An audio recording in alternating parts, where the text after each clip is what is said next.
In a world full of noise, two voices rise above the chaos. Ron and Brian. They speak truth. They stir thought. They accidentally help.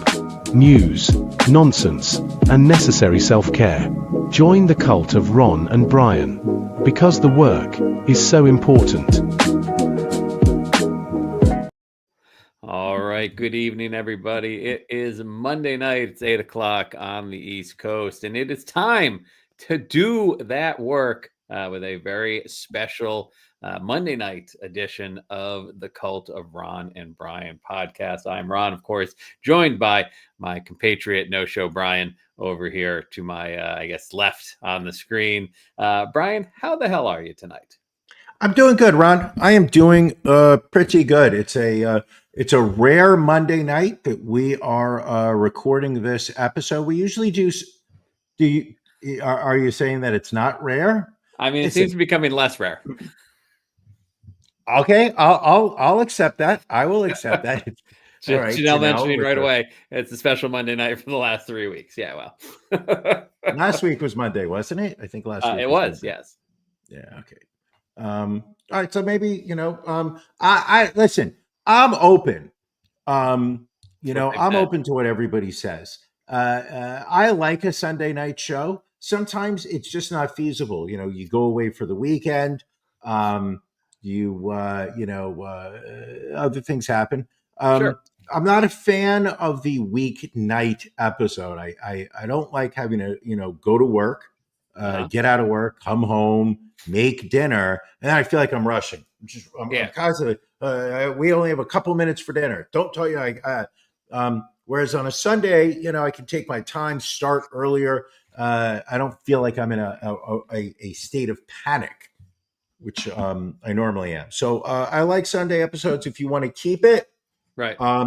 If you want to keep it on Sundays, I would be happy. If Ron, as champion, you still have a few months left to your current reign before you give up the belt. If you want to switch to a different night of the week that we record this show, feel free to. I will. I respect your extra 2%. I feel like the night would be irrelevant in that you'd still reschedule. So I will keep it on Sundays as much as possible moving forward. The balls that you have saying that it's always me. The balls. Balls. 98% of the time it's you. I would say more often than you, but I think we're equally guilty. All right. Well, let's get things rolling here on this Monday night with Drink of the Week. Drink of the Week. Na zdrowie. Salud. Drink of the Week. Sláinte. Prost. Drink of the Week. Drink of the Week. Drink of the Week. Bringing the Unabomber shirt back. Damn right. Brian, what are you drinking tonight? Listen, Ron, when you think of great beer towns, you think of St. Louis, Missouri. You think of Waynesboro, Pennsylvania. Boulder, Colorado. Ooh, good one. You know what you also think of? Wayne, New Jersey, where we are going to friends of the show, Seven Tribesmen. Today, we are approaching. They were very nice to send me a 4-pack of their 70 Export, which is a Dortmunder Export lager. That's right. Born in Dortmunder, Germany in 1873, the Dortmunder, I think I'm pronouncing it correctly, export style of beer. It was the most prevalent in Germany following World War II, and we all know why it ended, until about 1970. Influenced by the Pilsner lager style of beer, the Dortmunder Export is a golden pale lager with a soft, rounded character, a touch of malty sweetness, and a low hop presence, resulting in a crisply refreshing beer. Ron, look at this beautiful mug. It looks great in the frosted mug. It's beautiful. 7T Export was brewed in reverence to that classic style, coming in at a healthy 6.5 ABV. Beer Advocate gives it a score of 80. This is 7T Export from Seven Tribesmen. I am about to take a sip. All right, take a sip. Let us know how it is. The Dortmunder. Ooh, He's going back for a second sip. He looks happy. He looks excited. everything they just said.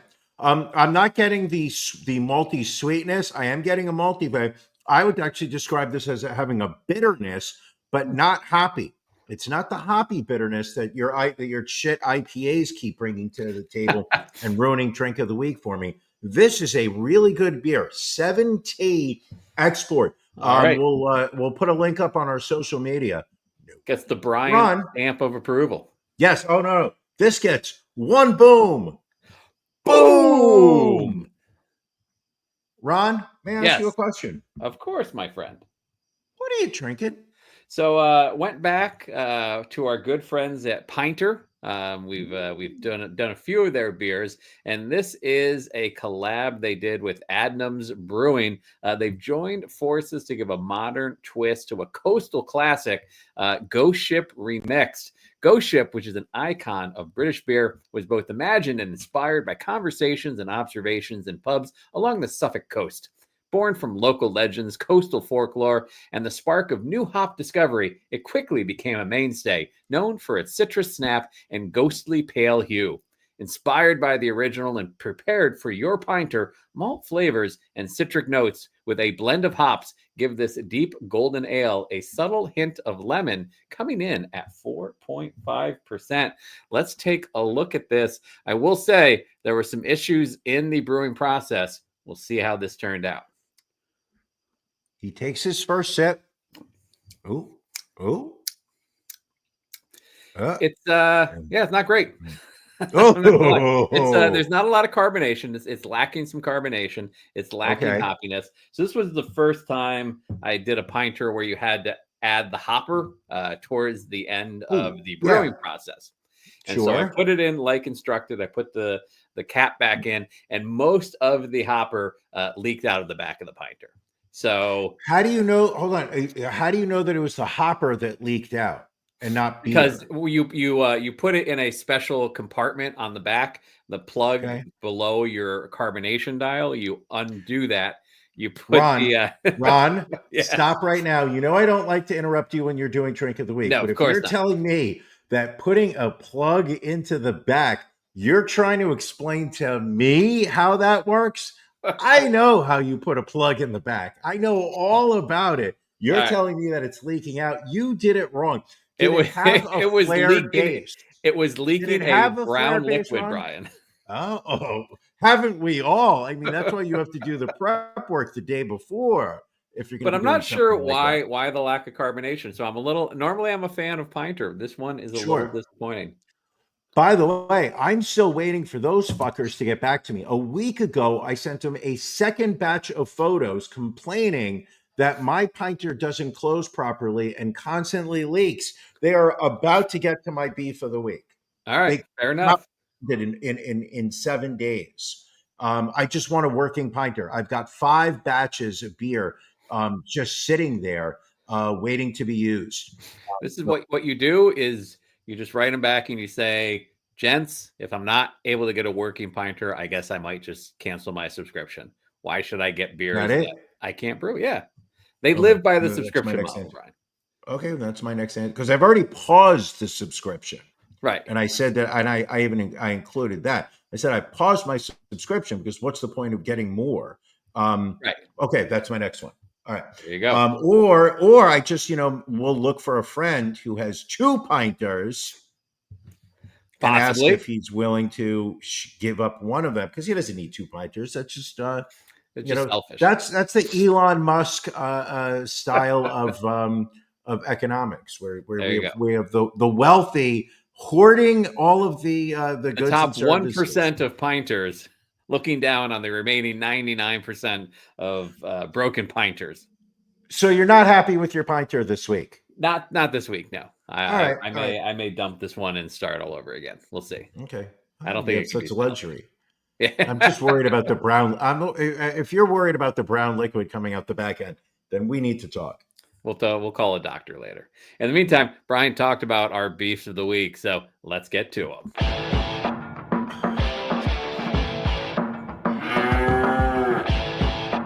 Ron and Brian's Beef of the Week.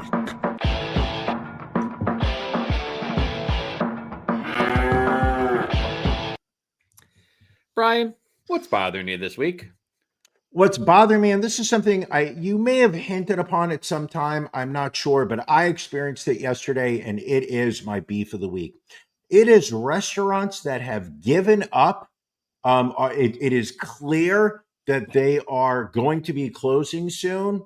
Okay. Yet they're still open. They're still serving meals, and they're acting as if they're putting out a great product, even though it is very clear that they're half-assing it. The lady and I went out for dinner yesterday to one of those Cajun seafood boils where you pick the fish or the seafood that you want. You could get crab legs, shrimp, mussels, calamari, clams. You could get crawfish. You could get shrimp with the heads on. No abalone. You could get shrimp with the heads with the on. This time's gotta stop. So it's then you pick the sauce that you want. You have a choice of sauces. It's spiciness. You could go mild, spicy. Anyway, I not to drag out. No, of course not. We get there. Quick question though. First off, yeah. Are there fried shrimp on the menu? Yeah. No. Damn. Then I can't go there. I know you can. Anyway, we're going to talk about that. I'm going to tell you, I've been to seafood boil places multiple times. Your name comes up each time with my eternal regret that we took you to the premier seafood boil chain in America when we were in Vegas, and you chose to get a platter of fried shrimp with French fries. Like my nephew, God bless him, that kid's 16. He would sit there and do the seafood boil. He would try. You're like, I'll just do the French. I don't really want to get my hands dirty. I don't want to get my hands dirty. Anyway, back to the beef of the week, my friend. So we walk in. It's about 6:00. So on a Sunday, 6:00, you would imagine the dinner crowd is now well entrenched. You would think so. Restaurant is empty. There is absolutely no customers. We walk in. A gentleman walks towards us. Very heavy Hispanic accent. Points us to our table, and I'll circle back to that. Okay.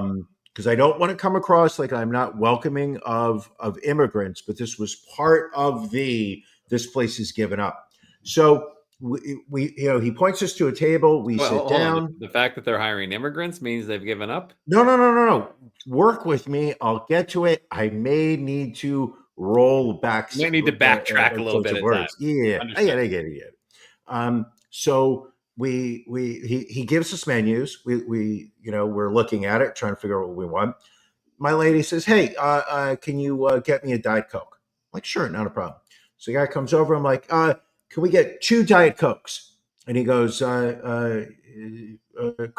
I was just like, yes, 2 Diet Cokes. He's like, okay, Coke. Walks away. Comes back, 1 regular Coke. And I'm just like, you know what? It's not his fault. The English is not his primary language. Personally, if I was operating a restaurant, I would look for a forward-facing staff member who has a better command of English. So he was doing his best job.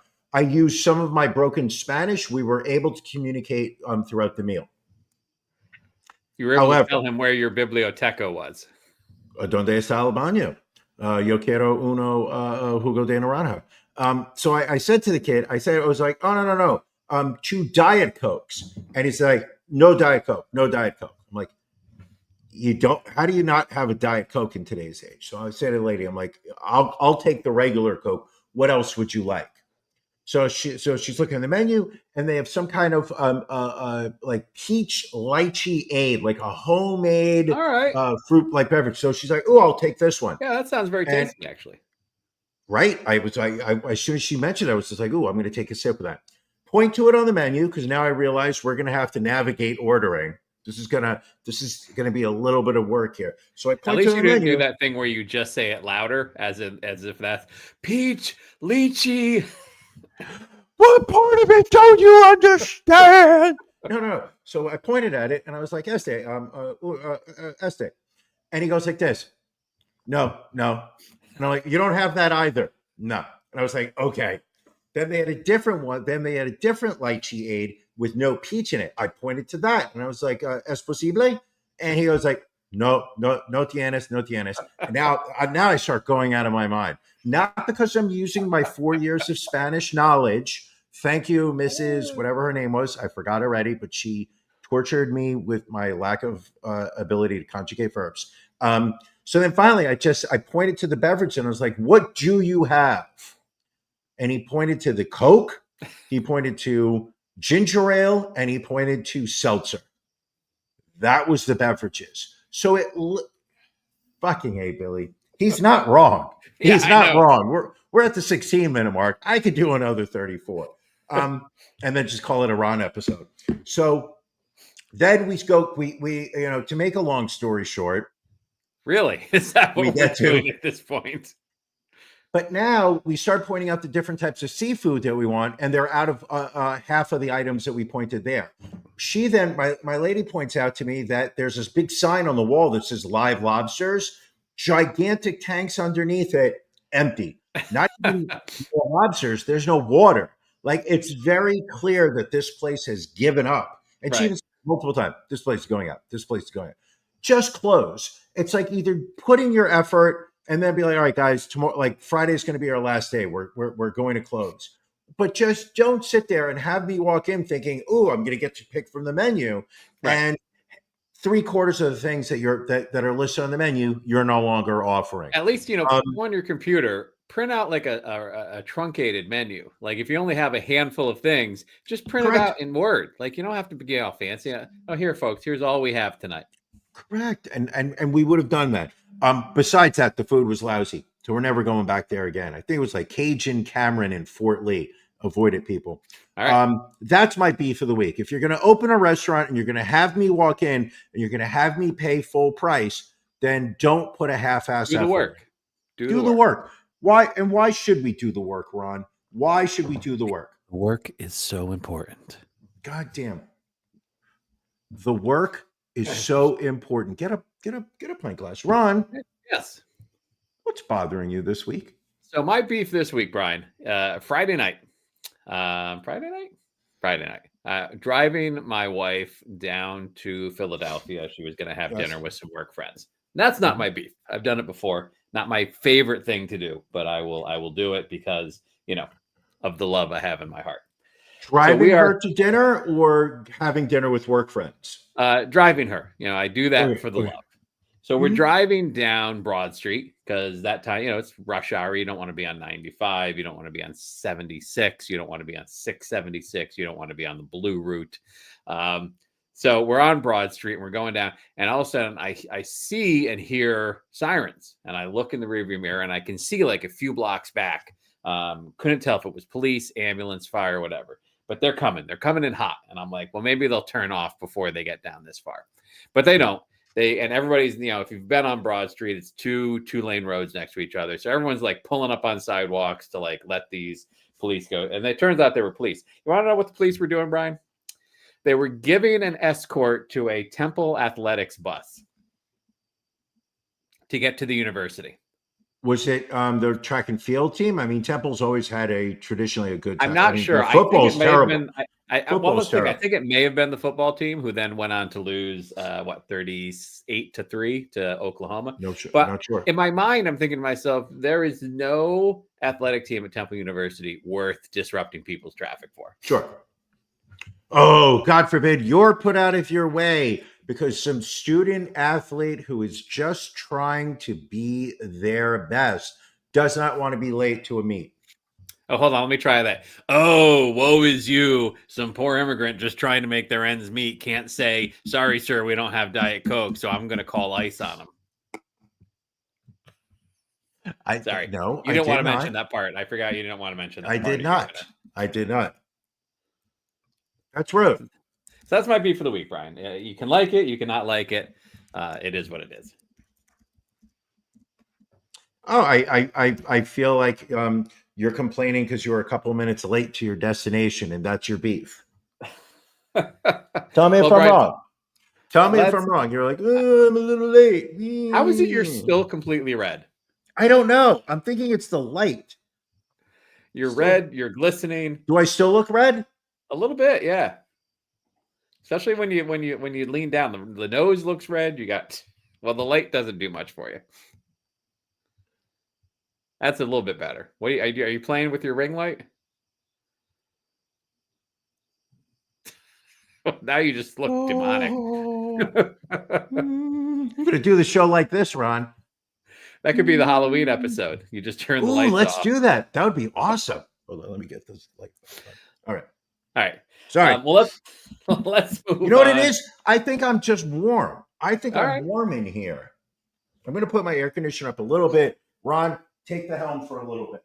All right. Well, we are going to we're going to get to our stories of the week. As you longtime listeners know, we like to grab a couple of stories, put them on the list, make sure that we get to them each and every weekend.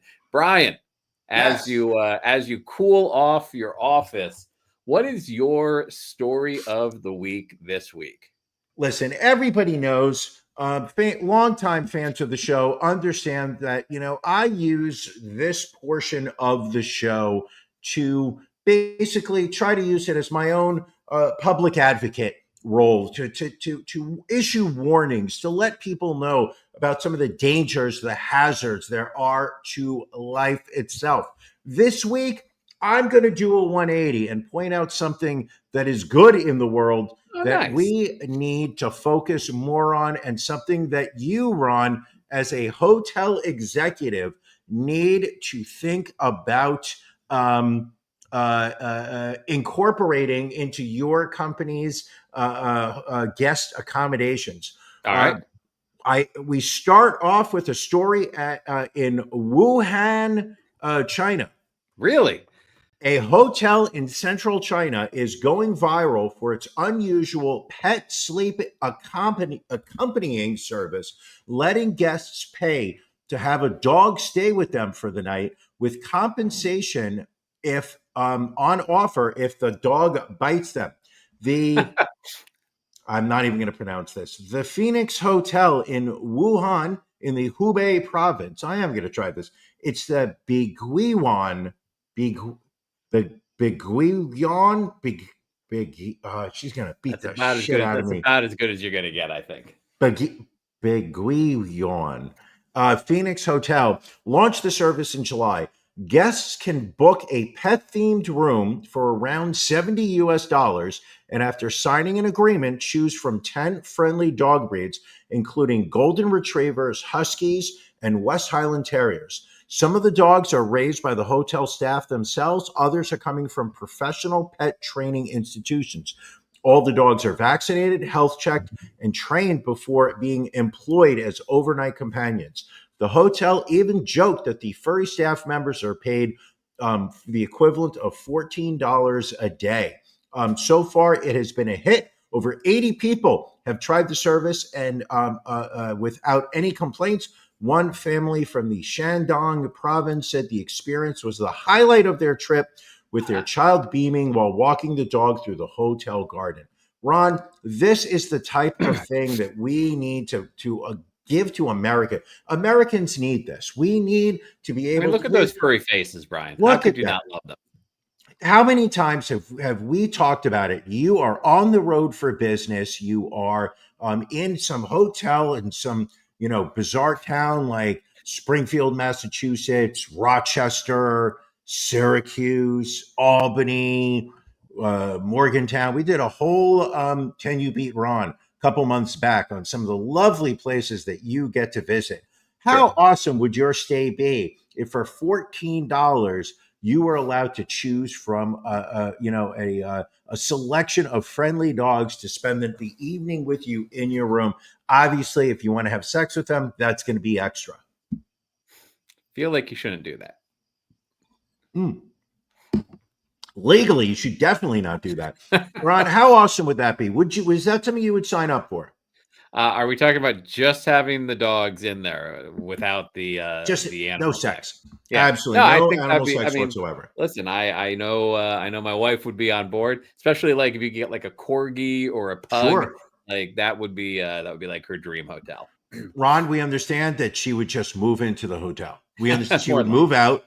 She would move out, and she primarily works remote now, so she would just be able to stay in the hotel, live there, never see you There you again. go. How great would that be? Ron, the show is quickly getting past us. We have It so is. much to It's get to. flying.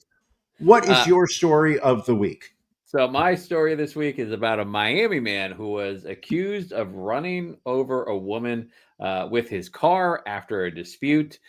This is El Monsi Circle, age 28. He was charged with aggravated battery following the August 24th incident near the Serena Hotel in Aventura.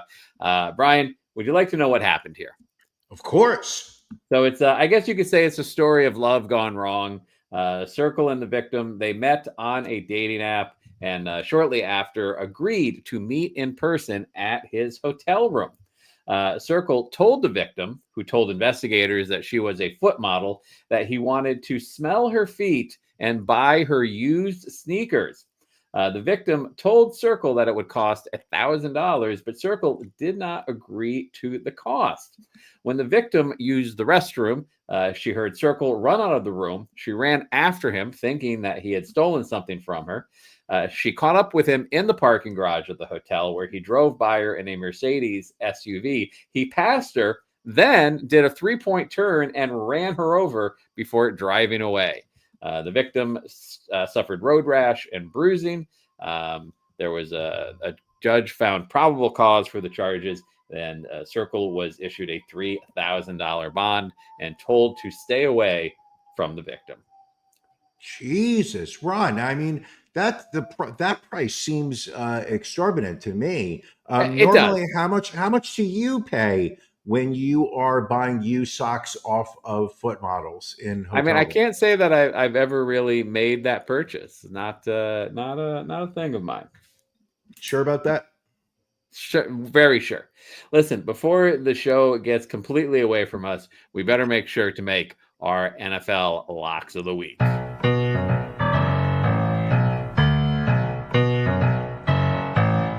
Locks.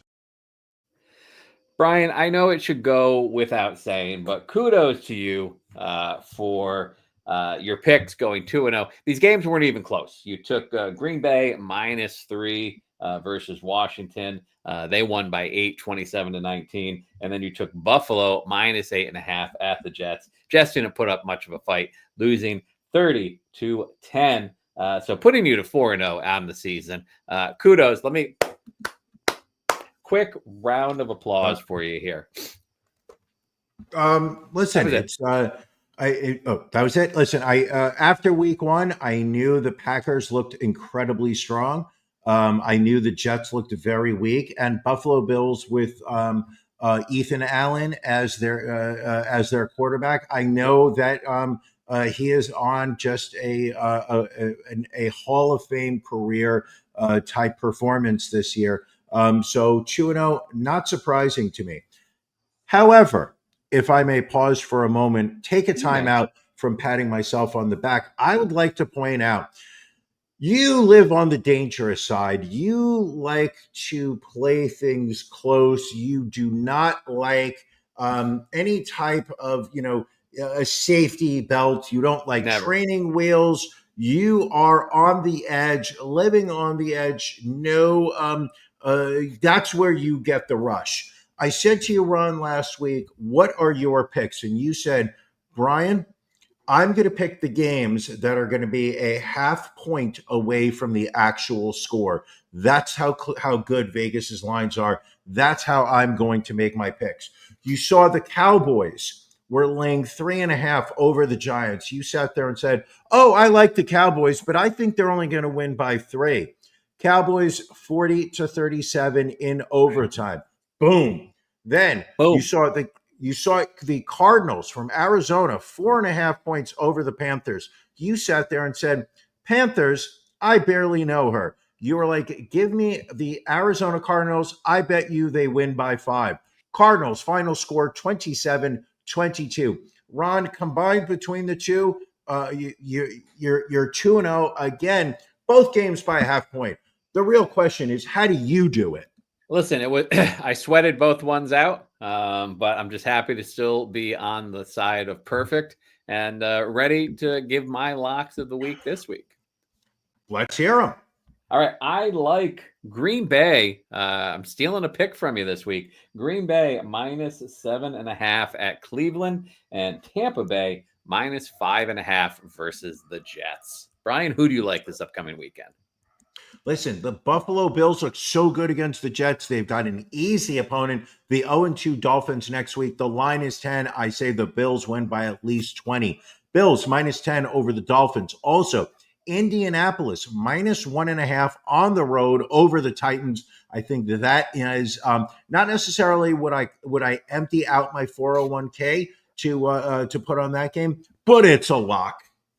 I mean, take a loan out against your 401k. That way, when you win, the money's still in the 401k. You're not getting any penalties, any interest, anything like that. Think with your head, Ron. Again, you are a genius. I try. Well, Brian, I think we'd be remiss if we didn't talk about the biggest news story of the past week, and that was the shooting, the assassination of Charlie Kirk in Utah. It's been all over the news, obviously. Will continue to dominate the headlines. It was, how would you describe it, Brian? You don't necessarily get to see live streamed murder in these day and age. But it was interesting to follow the trajectory of the various narratives from that point forward. Initially, everyone on the right just assumed it would be someone on the left. That there would be a civil war. It was probably a transgender African-American female pulling the trigger. And then they were very disappointed to find out that it was a young white kid from a conservative Mormon family involved in this. Now, one thing I've learned that I did not know was about these Groypers who apparently follow Nick Fuentes. They allege that this kid could be part of that group. It's amazing to me that someone would have said, you know what, Charlie Kirk is not right-wing enough, so therefore we have to kill them. Correct. What I find absolutely fascinating, it's so funny that you mentioned it, we haven't talked about the specifics of what we were planning to talk about, is the narrative, the official narrative. Literally immediately it happened. The number of posts I saw on social media, the number of politicians who were absolutely like, this is the danger that the liberals are bringing to America. They are the danger. We as conservative Americans, we are the attacked. We are we are in fear for our lives. And a lot of people are like, liberals tend not to shoot people. For the most part. We're more like, we're going to start an online petition. We're going to go to change.org and be like, hey, would you mind signing my petition that says I don't like this person and I think they should not be allowed on college campuses to give speeches? That's more of something a liberal would do. Not take somebody out at 200 feet with a rifle. Then it comes out, like you said, this kid is a white male from a conservative family, and there does seem to be some connection to the trans community. Sure. It seems like he was living with somebody who was trans, who was transitioning. I don't have the facts. They possibly could have been dating. That was kind of the latest thing that came out. What's amazing is how the narrative on the right, and this is, I spoke to 2 coworkers today who, as the story came up in conversation at the lunch table, both were immediately like, oh, no. The kid was heavy into the trans community. Yeah. It was, that you did it. I'm like, well, me, I love to stir the pot. I do everything in the form of a question. I'm like, well, did you hear this? And well, there's also some people saying that I literally do it just to play devil's advocate, stir the pot. So, I mentioned the can't imagine. Groypers. I said, hold on. It seems like, there also seems to be this conservative group that says Charlie Kirk wasn't conservative enough, that he wasn't a real conservative. He was actually too liberal. And then, no, it's definitely the trans people, because what I find so fascinating, even today, Donald Trump, president of the United States, said, we're going to be doing investigations into the liberals because of what happened to Charlie Kirk. But we don't seem to really know what's going on here. Right. Now, is it possible that there's information that the White House has been privy to that hasn't been put out to the mass public? Unlikely. We are dealing with a White House administration that does not know how to keep a secret for very long. This kid gets arrested within 1 hour. Trump is on Fox and Friends, sitting on the couch, trying not to stain it, and saying, we got him. Yep, we got him. Kash Patel, FBI director, tweeted out, we've got him. We didn't have him at the time. Like, there seems to be not a lot of secrets being held by this administration. There's been a lot of back and forth about this. The one other, it's led to a lot of speculation, a lot of conspiracy theories. The one I heard most recently I've heard a couple things that were interesting. Number one, and I think I forwarded you to a TikTok about this practice of blood atonement with the Mormons, in that Sure. it was basically a practice, when they were first formed, that, if someone had sinned so much during their life, the only way they could be saved and sent to heaven was if their life was ended in an extremely bloody fashion. Ron, I know all about. This would have met the criteria, I think. I know all about blood atonement. I read Under the Banner of Heaven by John Krakauer. That's true. I watched the TV series also based on it. Highly recommend both if you feel like putting in the effort. There is, and listen, with all religions, the Mormons, they have like their, very safe for them all, very bland Wonder Bread. They also have some fringes where, Right. It's the, no, I can take 12 wives, and well, not all of them have to be over the age of 18. Those are still considered Mormons, but not necessarily. There are a lot of Mormons still do believe, that the only way to save somebody's soul, like you said, is for them to have to give blood in the most unpleasant of ways. Is that what happened here? We don't know. We don't know. I've also heard that, and again, this is just speculation, rumors. I think that Groypers, is an offshoot of the incel community. Incels being, men that have difficulty finding women to date and have sex with. So I don't know if these are theories, if they're facts, that Groypers will feminize members of their group and then groom them to basically become transgender women, so that femboys that they have, that they will have to be in a relationship with. So it's crazy, but not so crazy that you don't believe it. That's not crazier than the idea of somebody getting on a rooftop from 200 feet away saying, I'm going to shoot this guy in the throat. The one thing I will say, the Fuck Your Feelings crowd this past week was very concerned about you acknowledging their feelings. Well, it was so offensive. It was the right was, I have not seen the right so truly on their high horse this past week, demanding that American society come to a complete halt for, and I'm just going to say this, and I mean this with all due respect. I don't know what Charlie Kirk actually did. I know that he gave interviews, but I don't know, like, was he a podcaster? Did he have a radio show? I don't recall seeing him on TV. So I don't know, like, he was a conservative personality is really all I have for him. Conservative pundit with his own platform is basically what it comes. Yet we've got the president declaring all flags in the United States be lowered to half mast for this guy. We've got calls for moments of silence in private companies, public house. Yet, it feels like just a couple months ago that Minnesota politician and her husband answered a knock on the door and were both Yeah. shot dead. We're assassinated. And which is that there was absolutely no outrage over there.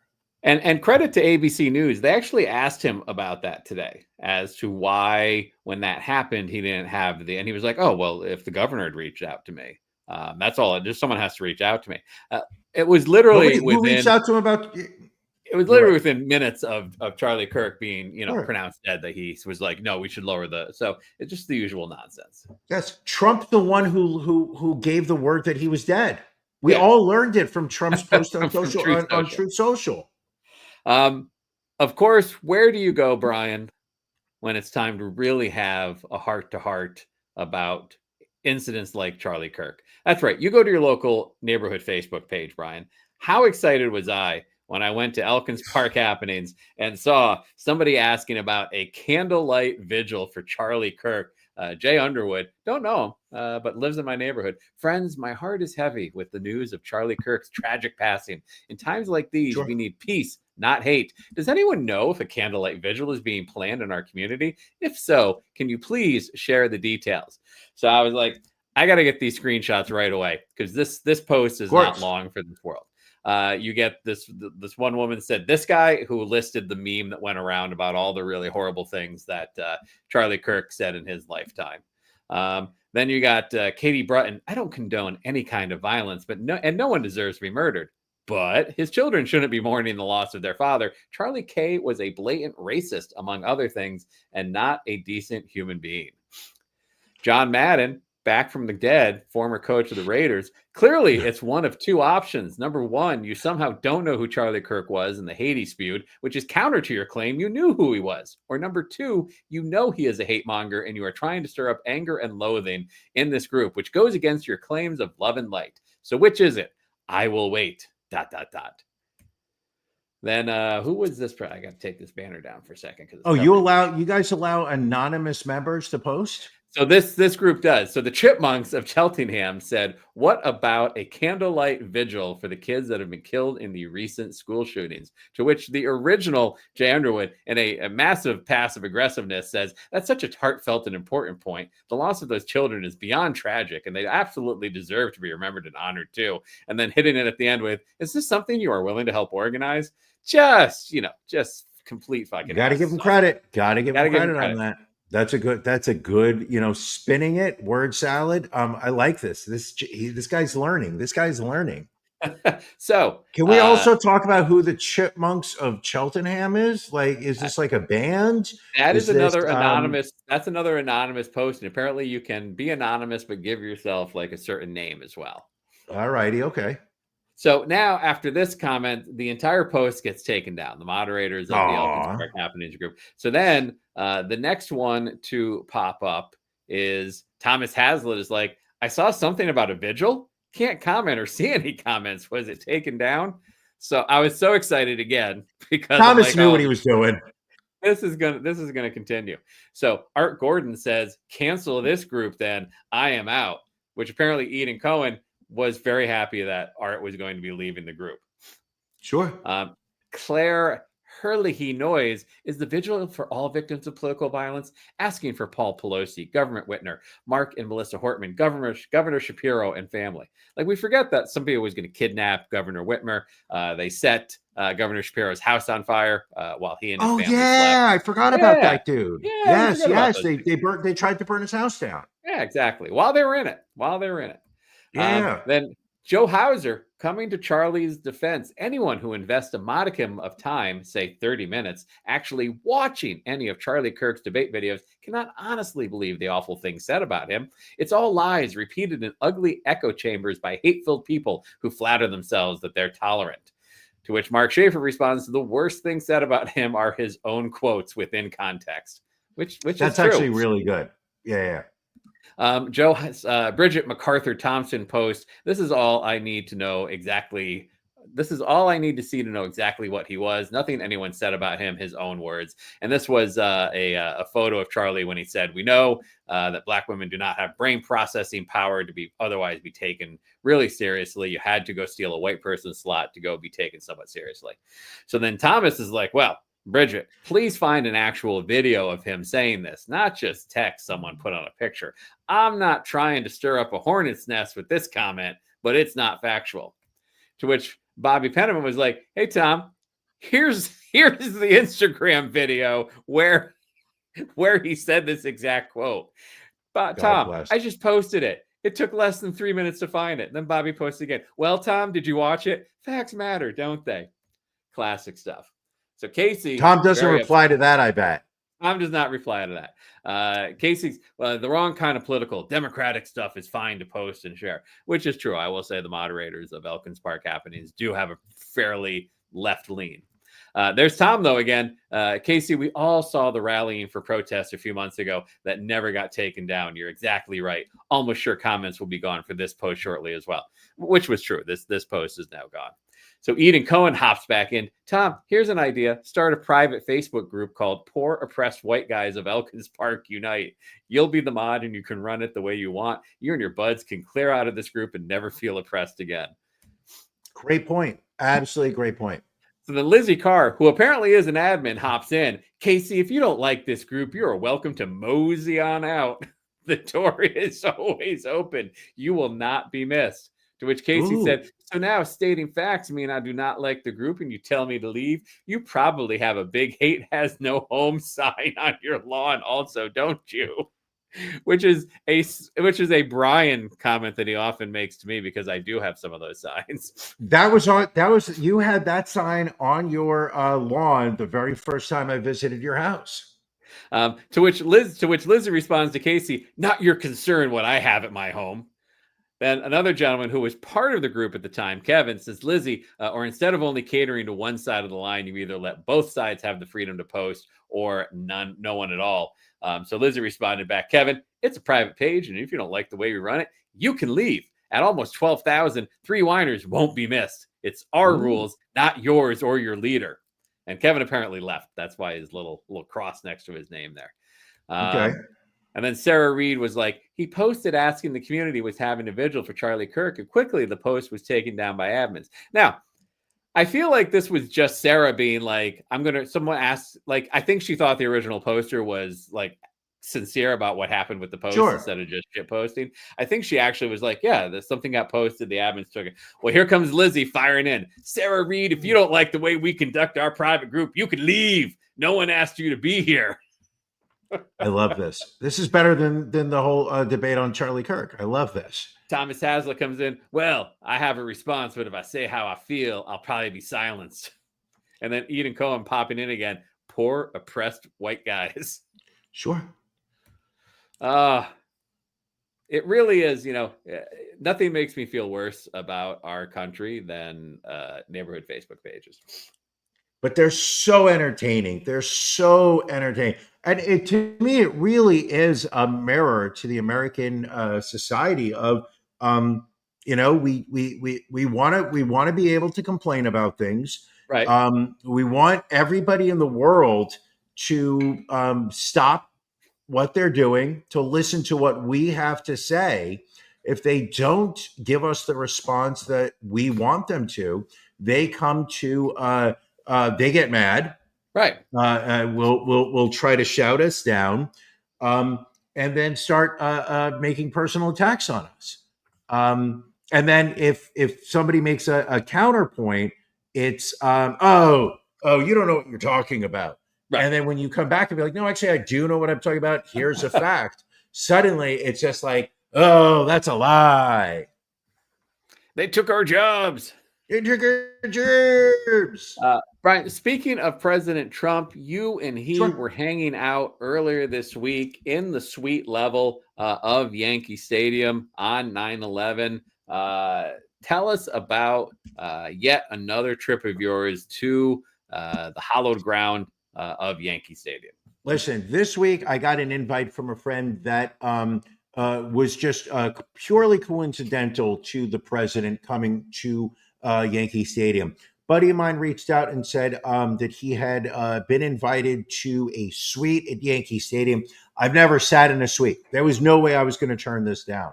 I've been to a suite at MetLife Stadium. I know you and the wife like to do the suites at Energy Park Bank or Citizens Park. Citizens Bank Park? Citizen Bank Park.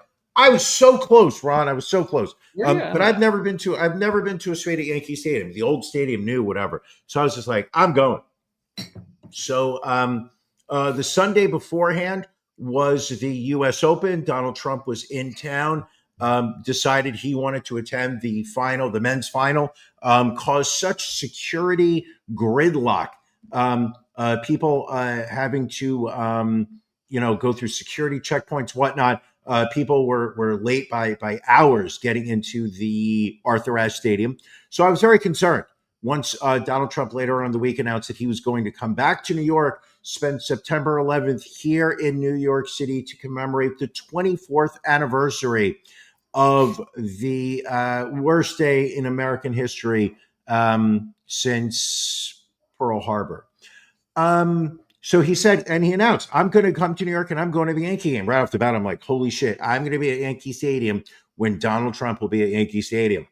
Didn't think much of it. And then I realized, wait a second, he's going to be in a suite. I'm going to be in a suite. Are we going to be in the same suite? No, we were not in the same suite. The suite I was in all the way down by left field. He was behind in a suite right behind home plate. So we were... what is that, 90 feet? However, I will say this. We are getting, as we approach the stadium, showed up a little bit before 7, decided to miss the pregame festivities, ceremonies, whatnot. I will say this, Ron, and I don't want you to think that I'm bragging because I know how much you bemoan having to wait outside the stadium when we do go to our game. We strolled right up. However, because we were going to the suite level where Donald Trump was, our security screening was the TSA, federal employees, TSA, Transportation Safety Agency? Administration. Close enough.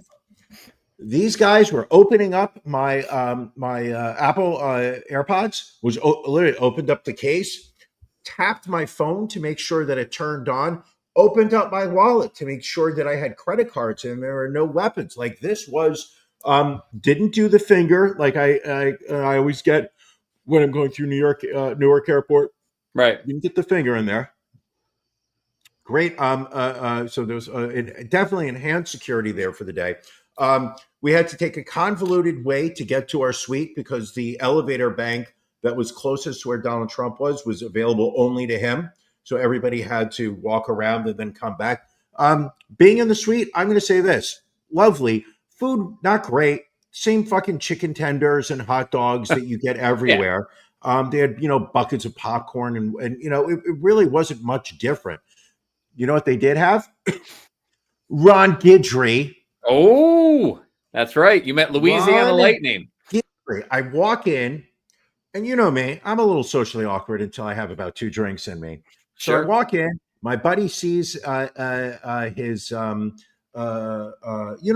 friend to the show, Mike. You met Mike. Yes. He's the guy who gave me the invite. So he sees his business contact on that invite. And he's like, oh, that's my guy. I'm going to go say hello. So I'm off on my own. So I immediately see the bar. And I scope out the bar. And I'm like, do I see any cash or credit cards switching hands? I'm like, right. You don't think so? So I mosey on up. There's no wait for the bar. There's a bar in the suite. So like there's a little bar there. The only brown liquor they had, and you know me, I like my brown liquors just like I like my ladies. Jim Beam. I think that's the sponsor, Yankee Stadium. Wasn't feeling it. So you know what I did? I went white girl wasted. I got vodka sodas with a lime in it. I'm going to tell you something. The first one you have of those, not that great. You don't understand like why you're drinking them or whatnot. When you're on your 8th or 9th, I'm going to tell you something. Those things are delicious. I did this. This was the other one. Was that the person in front of me put $20 down? I know I'm supposed to talk about Donald Trump being in the building. We'll get Sorry. there. Is I saw the person ahead of me put a tip into the tip jar. And I was just like, ooh, yeah, no, you're supposed to tip this guy. I go in my wallet. All I have is a 20. Fucker. So I know the move. I know what to do. I'm not going to disappoint you. Right. I was just, this guy might recognize me from the show. And he's like, you know, Ron, right? Ron from, so I took the 20 out, folded it in half so he could see the 2-0. And I said, hey, this is all I have for tips. This is your tip for the night. So don't think I'm cheap if I don't tip you on the second round, which is the move because now he knows you just gave him a $20 tip for the night. You did this the Costanza. You want to make sure he saw you leaving the tip. Absolutely. This guy made him stiff because he wasn't measuring it. You know, a lot of places will sit there and measure the drink. No. This dude was doing this. He was doing that. What was it? Who's the blonde woman that was dating Andrew Cuomo? The famous internet video where she's making the drinks. Sandra Lee. Yeah. There's like two shots of vodka. Glug, glug, glug, glug, glug, glug, glug, glug, glug, glug, glug, glug, glug, glug, glug. Anyway, this dude was making him stiff. He was pouring them all night long. Food great. Sit down. Finally, I'm surprised at the number of people that will attend a sporting event in a suite and never watch the game. Oh yeah, it's infuriating. Don't understand. They're there in a Yankee baseball cap, flat brim, because, you know, Jay-Z. They've got the Yankee jersey on, and they're sitting watching it in TV in the suite. I don't get it. My buddy and I, we grabbed we grabbed seats. We're sitting there. We're like, all right, time for another drink. We go back up. My buddy looks over and he goes, Ron Guidry's right there. Louisiana Lightning, the Yankees' best pitcher when I was coming of age, sitting there at a table signing autographs. It's a bunch of color photos. He's just signing and moving it over. My buddy walks over. He goes like, I want a Ron Guidry autograph. I was like, so do I. So we walk over and he's just like, Mr. Guidry. He's like, can I take an autograph? And he's like, yeah, sure, take it. He's like, do you want a photo? Buddy and I were like, of course. Oh yeah, we want a photo. We each had our photo taken with him. I mentioned to him the great book that I read, Driving Mr. Yogi, the story of Guidry at spring training when Yogi came back into the Yankee fold. And basically Yogi kind of latched onto him. They befriended. To make a long story short, we went back, sat in our seats. Holy crap, having the time of our lives. Watched an entire game. Yankees won, by the way. Woohoo! Yep, thankfully. And every couple innings, they pan the camera back to center field. There is Donald Trump. Literally, we leaned forward. You could see where he was sitting, right behind home plate. The president of the United States in the same building as myself. It was so nice that he decided to come out for the game. Yes, William Esquire, I do have a Ron Guidry signed baseball. Did not bring that up to him because I didn't want him to say, why are you taking a signed Why are you taking photograph? Another autograph, you mooch? Just being greedy. Time to give to the needy. And that was my experience. We were not, we tried to leave at one point and they were like, you're not allowed to leave because he's still in the building. We were like, then we'll go watch the rest of the game. Sat down, watched another inning or two. At that point, we stepped out, looked. I'm going to say this. At that point, the ushers were like, oh, no, you can walk down the hallway here. They didn't say his name, didn't give the role. They were like, he has left. We're like, all right, so we walked down. As we walked by the suite that he had been in, there were 3 of the largest human beings I have ever seen. These guys were Secret Service. Not like big, not fat, but just massive, monstrous. These guys there were 3 guys that were probably 6'5", just built, all standing by a door, with that classic hand in front of like their penis, we knew not to mess with them. We just kept walking. We say, I think we wished them a good night. And my buddy made a great point to me. He was just like, you realize that that's like the D team. Like they're securing the location. He's not in the building. He's like, just imagine how big like the A level Secret Service are and the B. Like he goes, these are like the mop-up guys to make sure nothing got left behind. Just imagine the size of the security that he actually has. It's got to be insane. Now, did they give you the cavity search that you so desperately wanted that night? Not at all. Not at all. These guys were not interested. A All little right, disappointed. fair enough.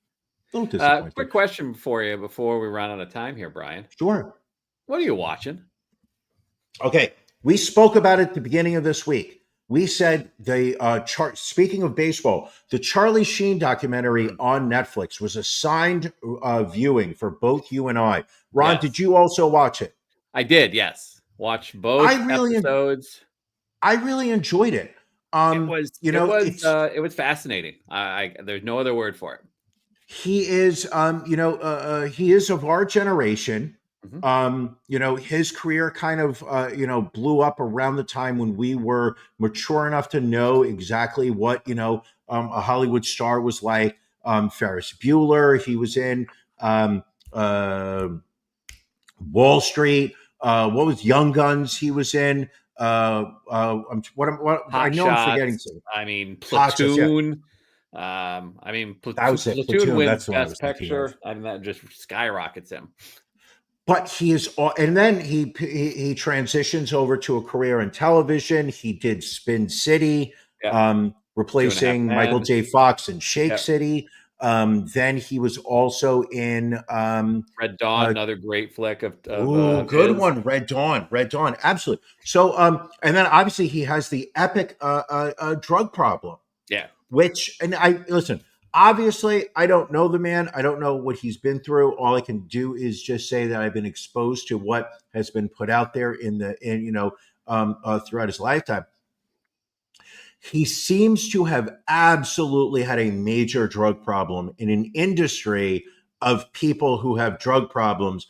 They're the ones pointing at him being like, oh, he's gone too far. Yeah, I didn't get that. He's gone too, just really interesting. So I would say it's probably the very interesting parts for me. One, that he turned down the role. He almost had the role that Ralph Macchio got in Karate Kid, which I think would have made it a completely different movie. I don't know that it would have been what it was with him. The fact that they got him off of crack. Sure. Now the interview is his drug dealer is a lifetime friend now, and they interview his drug dealer in the docuseries, which is amazing as well. But so they started making less potent crack for him. Correct. Where he just got to the point where he's like, this isn't doing anything for me anymore. I'm off of this stuff. And then I think the most shocking thing was the very nonchalant way that he mentioned, when he was on drugs and testosterone, how he started having sex with men. Sure. Just snuck it in there. Looking at a menu, being like, I've had, I've already eaten this. I've already had that. And being like, let me turn the menu and see what's on there. What about this? Maybe I should try that. Very nonchalant. And I'm like, what the hell is he talking about? And then the interviewer was like, you're talking about having sex with men. And I was like, oh, all right. But yet he also didn't really talk about it. He acknowledged that he had sex with men, but he didn't go into this. Like, he was bragging about, how many grams of crack 7 gram rocks. I was banging 7 gram rocks. Tiger blood winning. But he goes into such specificity throughout most of it that when he was talking about the sex with men, he really kind of alluded to it, but did not go into detail. The money that he paid out to women before he revealed his HIV diagnosis, like he talked about, how they would, he'd have these one night stands and they'd be in his bathroom and they'd find his medication, and the medication was only for one thing. And what did he say? He said, on average, I was giving them $500,000 to not go to the press. And he paid he paid one woman $1.4 million. Sure. So imagine if he's paying that money for women to not say that he was on HIV medication. What do you think he paid the men that he had sex with? Sure. I know. Wow. And how much money does he have? Did he blow gone through? Yeah. Well, it seems he was blowing through a lot of things, Ron. Hey-o. I mean, I'm sure he's still doing fine. Like, I'm sure he is still getting residuals for 2.5 Men and everything else. Sure. But what is also impressive is you look at his body of work, and it's amazing. Yeah. What could it have been like if he had been clean, his career? Sure. You know what? It may not have been as good.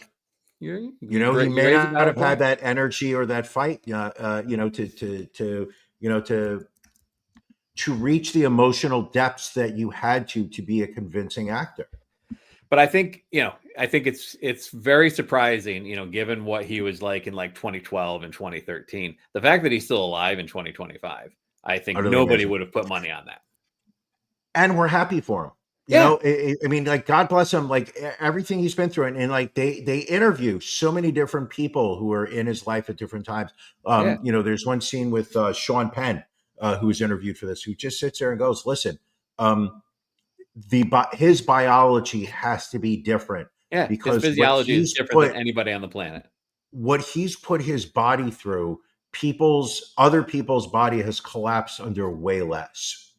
And yet he has, he never, his body was never really breaking down. Obviously he just couldn't, he just wasn't, he couldn't control himself or do what he was doing, but he never really, he did rehab I mean, Jesus, I did find it interesting, and I'm not sure, this isn't a spoiler alert. Why do you think his father and brother Emilio did not participate in this? I think, my opinion, I think for his dad, for Martin Sheen, like, he stood by his son's side through all of this. Mhm. And I don't know that he necessarily wanted to relive that. Okay. With Emilio, I do think there's a little bit of, I wouldn't be surprised if there's a little bit of animosity between the two of them, like a professional, not, I don't know what you would call it, professional jealousy almost. I don't know. But it seemed like, when Charlie commented on it, he said that there were, people in his family that went through it once already, and they really were not interested in going through it again. Right. Really good. Also, did you watch anything else? I started watching Task, the new show on Apple TV with Mark Ruffalo, Amelia Jones, Tom Pelphrey. It is about a group of guys. They are robbing a motorcycle gang's drug houses for money. Mark Ruffalo is a FBI field agent who is brought in to head up a task force to try and capture them. It is, I will say, it's a little bit of a slow burn, but the first 2 episodes have been very good, very promising. So new episodes drop every Sunday, so I will check that out. I haven't watched it yet, but I also saw a preview on HBO Max. If you remember that podcast Serial about that girl that was murdered in Adnan Syed, they're coming out with part 5 of the HBO documentary. I guess following up with everything that's been going on with him these past few years. I think he was going to be granted a new trial. He was actually let out of prison. So Thursday, I will definitely be checking that out. Okay, very good. What about you? Anything else you watched? I'll just throw one thing out. I watched on Apple TV. There's a movie, High to Low, Highest to Lowest, with Denzel Washington and Spike Lee. If you love New York City, you're going to like this movie. It is in true Spike Lee style.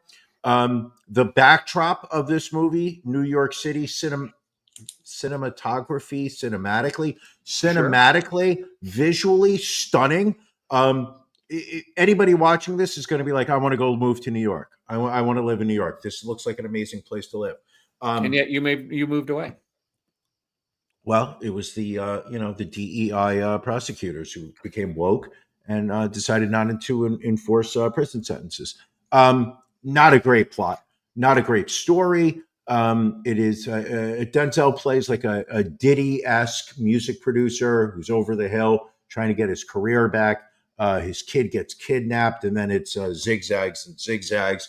I don't buy Denzel Washington being an off-the-cuff rapper. Didn't buy it. Doesn't work for you? Not recommended. You know what I do recommend people? What's that?